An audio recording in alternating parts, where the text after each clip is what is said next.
Assalamualaikum warahmatullahi wabarakatuh.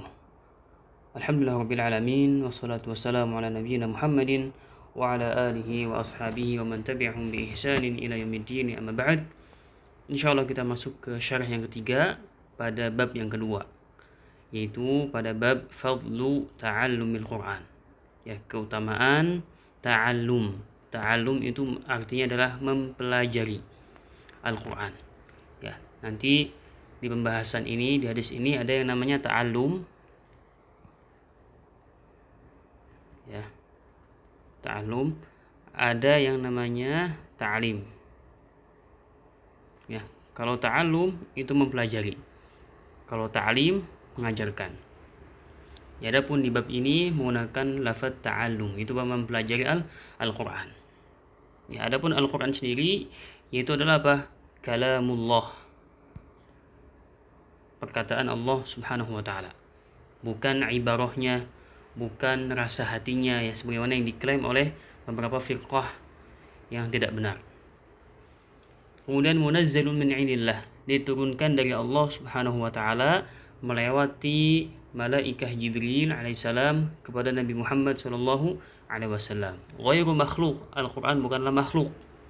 Karena Al-Quran adalah kalamullah Subhanahu wa ta'ala, bukan makhluk. Minhu bada'a wa ilaihi ya'ud, dari Allah Subhanahu wa ta'ala mulai, maka akan kembali pula kepada Allah Subhanahu wa ta'ala. Maka ini ta'rif dari Al-Quran, ya, kalamullah munazzalun min indillah, minhu bada'a ghairu makhluk, minhu bada'a wa ilaihi ya'ud. Kemudian jemaah sekalian, kita masuk ke hadis yang pertama. Hadis yang pertama ini, ya, hadis riwayat Al-Imam Bukhari dari sahabat Utsman bin Affan radhiyallahu anhu. Ya, Nabi sallallahu alaihi wasallam bersabda, khairukum man ta'allama al-Qur'ana wa 'allamahu. Ya, sebaik-baik kalian adalah yang mempelajari Al-Qur'an dan mengajarkannya. Ya, di sini apa? Menggunakan lafaz khairukum. Ya, khairukum maknanya adalah afdalukum. Afdalukum, orang yang paling baik, orang yang paling afdal di antara kalian. Siapa itu? Man ta'allama al-Quran, yaitu yang mempelajari Al-Quran. Ya, mempelajari Al-Quran itu dengan apa? Dengan mentadaburnya, dengan tilawah sesuai tajwid, ya, sesuai makharijul huruf was sifat.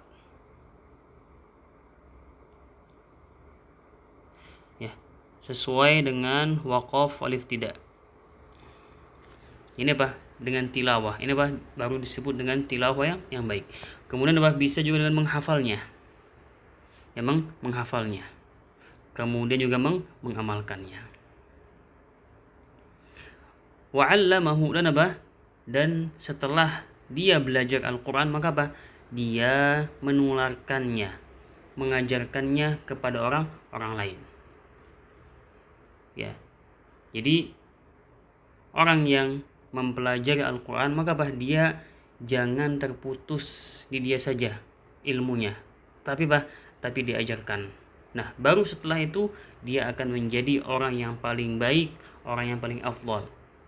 Ya, dia mempelajari kemudian diajarkan kepada orang lain. Kalau dia hanya belajar sendiri tapi tidak diajarkan, maka dia belum termasuk orang yang afdal. Tapi hendaknya dia mempelajari Al-Quran kemudian diajarkan kepada orang lain. Ya, di sini disebutkan oleh pensyarah, ya, Sunan Abi Daud, belum mengatakan makna dari 'allamahu adalah haqqa ta'limi, ya, mengajarkannya dengan sebenarnya pengajaran. Itu wala yatamakkanu min hadza illa bil ihatah bil ulumi syar'iyyah, dan orang yang mengajarkan Al-Quran itu tidak mungkin bisa kecuali dia telah menguasai ilmu-ilmu syar'i. Ya, faham maknanya, ya, faham hukum-hukumnya, bagaimana beristidlalnya. Ya, maka ini disebut dengan mengajarkannya. Ya, wa mithlu hadza syekh yu'addu kamilan li nafsihi mukammilan li ghairihi. Maka orang yang belajar Al-Quran kemudian mengajarkannya, maka dia adalah orang yang sempurna, kemudian mukammilan li ghairihi, orang yang, ya, menyempurnakan orang lain. Ya, dia sudah sempurna di dirinya, terus apa? Dia ingin kesempurnaan ini bisa juga didapatkan oleh orang lain. Ya, ada sebuah kisah yang disebutkan ya di lafaz setelah hadis ini, yaitu kisahnya Abu Abdurrahman As-Sulami ya radhiyallahu anhu, salah seorang sahabat. Ya, beliau ini setelah mendengar hadis ini, khairukum man ta'allama al-Qur'ana wa 'allamahu, beliau duduk di majelis ya puluhan tahun untuk mengajarkan Al-Qur'an. Ya, disebutkan bahwasanya beliau ini mengajarkan Al-Qur'an dimulai dari istrinya Utsman radhiyallahu anhu ya sampai zamannya Hajjaj. Ya, ini puluhan tahun beliau mengajarkan Al-Qur'an, dan beliau mengatakan, wa dzakal ladzi aq'adani hadzal majlis, sesungguhnya hadis ini yang menjadikan aku betah duduk di majlis ini mengajarkan Al-Qur'an. Ya, Masya Allah, Abu Abdurrahman As-Sulami pengen mendapatkan keutamaan ya belajar dan mengajarkan Al-Qur'an. Ya, maka sudah sepatutnya kita semua untuk mencontoh Abu Abdurrahman As-Sulami radhiyallahu anhu. Hadis yang kedua ya, riwayat Bukhari dari Aisyah radhiyallahu anha. Ya, Nabi SAW sabda, "Mathalul ladzi yaqra'ul Qur'an wa huwa hafizun lahu ma'as safaratil kiramil bararah." Ya, permisalan orang yang membaca Al-Qur'an dan dia hafal, mutkin, lancar. Ya, hafid. Di lafaz yang lain mahir. Ya, kalau mahir dia apa? Belum tentu hafal. Tapi kalau di lafaz ini adalah menggunakan lafaz hafid. Itu dia hafal, mutkin, lancar. Maka lahu ma'as safaratil kiramil bararah. Maka dia seperti as-safarah al-kiramil bararah. Apa itu as-safarah? Di bawah ada sini yaitu al-malaikah. Kedudukannya seperti para malaikat. Al-kiram itu yang dimuliakan di sisi Allah Subhanahu wa taala. Al-bararah itu al-muti'un, yang taat kepada Allah Subhanahu wa taala. Bayangin seseorang tapi bisa levelnya selevel para malaikat, yang kiram, yang bararah. Ya, maka ini adalah sebuah tingkatan yang sangat-sangat ya tinggi sekali. Ya, karena pada asalnya manusia dan malaikat itu berbeda. Ya, malaikat adalah hamba Allah yang taat kepada Allah Subhanahu wa taala, sedangkan manusia dia hamba Allah yang terkadang taat, ya terkadang ya bermaksiat kepada Allah Subhanahu wa taala. Wa mathalul ladzi yaqra'u wa huwa yata'ahaduhu wa huwa 'alaihi syadidun falahu ajran. Dan barang siapa yang membaca Al-Qur'an, atau permisalan orang yang membaca Al-Qur'an, wa huwa yata'ahaduhu, itu dia mencoba terus menghafalnya, memutkinkannya, ya mencoba melancarkannya, wa huwa 'alaihi syadidun, tapi tetap kesusahan. Ya, jadi dia udah berusaha, tapi qadarullah dia memang ya sudah mentok misalnya.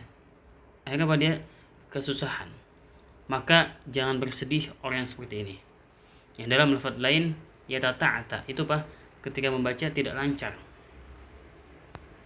Ya, maka jangan bersedih antum sekalian yang menghafal Al-Qur'an kesusahan atau yang membaca Al-Qur'an susah. Tetap mendapatkan pahala dari Allah Subhanahu wa taala. Apa pahalanya? Falahu ajran. Maka bagi dia 2 pahala. Ya, pahala yang pertama adalah pahala dia kesusahan. Yang kedua pahala dia mempelajari Al-Qur'an dan membacanya. Ya, Al-Imam An-Nawawi rahimahullah taala beliau mengatakan ya, as-safarah jam'u safir. Ya, makna dari safarah adalah jamak dari safir itu katib, malaikat yang mencatat. Ya, di sini Al-Imam An-Nawawi menyebutkan beberapa pengertian tentang ya as-safarah. Ya, ada juga yang bermakna ar-rasul, yaitu utusan. Ya, al-bararah al-muti'un. Ya, kalau ini sama, itu orang yang taat atau malaikat yang taat kepada Allah Subhanahu wa taala. Ya, kemudian dijelaskan oleh Al-Imam An-Nawawi, ya, beliau menukilkan perkataan Al-Qadhi dan ulama yang lainnya. Beliau mengatakan bahwasanya alladhi yatata'ta 'alaihi lahu minal ajri akthar minal mahir bihi. Ya. Makna hadis ini bukan berarti orang yang kesusahan, orang yang terbata-bata membaca Al-Qur'an dia lebih banyak pahalanya. Ya di sini disebutkan 2 pahala. Bukan maksudnya itu. Ya. Tapi balil mahiru. Dan orang yang mahir, orang yang hafid, maka dia lebih jauh afdal, lebih baik daripada orang yang bersusah-susah dalam menghafal. Kenapa? Karena tingkatan dia bersama para malaikat, ya ma'as safarah. Dan walahu ujurun katsirah, dan pasti tentu pahalanya lebih banyak ketika dia bisa membaca Al-Qur'an sambil berjalan, sambil nyetir mobil misalnya, ya sambil menyapu, maka pahalanya pasti akan lebih banyak dibandingkan orang yang tidak hafal. Ya maka ini sebuah pecut untuk kita untuk memungkinkan hafalan kita untuk menjaga Al-Qur'an Al-Karim. Ya tadi orang yang sudah mungkin hafalannya maka dia akan enak sekali menghafal, enak sekali memurojaah kapanpun dan dimanapun. Ya semoga Allah Subhanahu wa ta'ala menjadikan kita para penghafal Quran yang mutqin, yang sesuai dengan tilawahnya bagus dan tentunya diamalkan. Ya. Kemudian hadis yang ketiga, riwayat Al-Imam Muslim dari Abu Usama Al-Bahili radhiyallahu anhu. Nabi SAW sabda, "Iqra'ul Qur'an." Ya, iqra'ul Qur'an, bacalah Al-Qur'an. Ya, di sini disebutkan oleh para ulama mutlaqul qiraah. Itu membaca dengan metode apapun, baik dengan tilawah, membaca dari mushaf atau dengan hafalan. Intinya adalah memperbanyak membaca Al-Qur'an. Ya, bacalah kalian Al-Qur'an, fa innahu ya'ti yaumal qiyamah syafi'an li ashabi. Karena Al-Qur'an itu akan datang pada hari kiamat, ya, pada hari di mana tidak ada yang bisa melindungi dirinya sendiri kecuali amalan-amalannya. Nah, orang yang membaca Al-Qur'an terus maka Al-Qur'an akan menjadi syafaat, menjadi pembela bagi dia. Li ashabihi, bagi orang yang membacanya. Ya, tidaklah dinamakan orang yang sahib kecuali dia mudawamah, terus-menerus, mulazamah, dan tidak berhenti membaca Al-Qur'an. Ini baru disebut dengan sahibul Qur'an. Ya, itu setiap hari dia tidak pernah meninggalkan bacaan Al-Qur'an.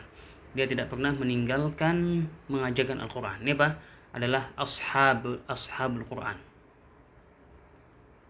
Ya, adapun makna syafa'ah, ya syafa'ah secara bahasa itu adalah diddul witri, ya lawan dari sesuatu yang ganjil. Berarti asy-syafa'ah itu genap. Adapun secara istilah adalah at-tawassutu lil ghair, ya menjadikan sesuatu sebagai perantara untuk selainnya. Bijal bimanfa'ah masyru'atin lahu, untuk mendatangkan manfaat yang sesuai syariat bagi orang tersebut, au daf'i madarrah, atau menolak keburukan. Nah, Al-Qur'an maka nanti akan memberikan manfaat di hari kiamat bagi ashabul Qur'an. Ya. Dan di antara syafaat yang disebutkan oleh para ulama, ya kurang lebih ada 3 macam. Yang pertama adalah raf'u darajatin fil jannah, diangkatnya derajat orang tersebut di surga.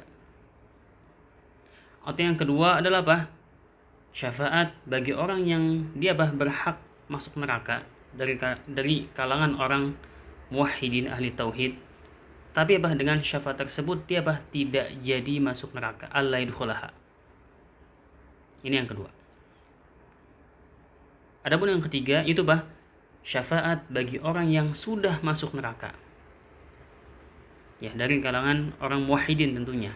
Dan ayyakhruja minha, kemudian diberikan syafaat untuk keluar dari neraka. Ini di antara macam-macam syafaat. Ya, nanti ada syafaat yang khusus bagi Nabi SAW. Ya, di antaranya adalah syafaatul uzma. Ya, syafaatul uzma. Kemudian juga syafaat yang diberikan kepada pamannya Abu Thalib untuk diringankan siksanya. Ya, wallahu taala alam bisawab. Ya, semoga syarah yang ringkas ini bisa difahami. Ya, barakallahu fikum. Assalamualaikum warahmatullahi wabarakatuh.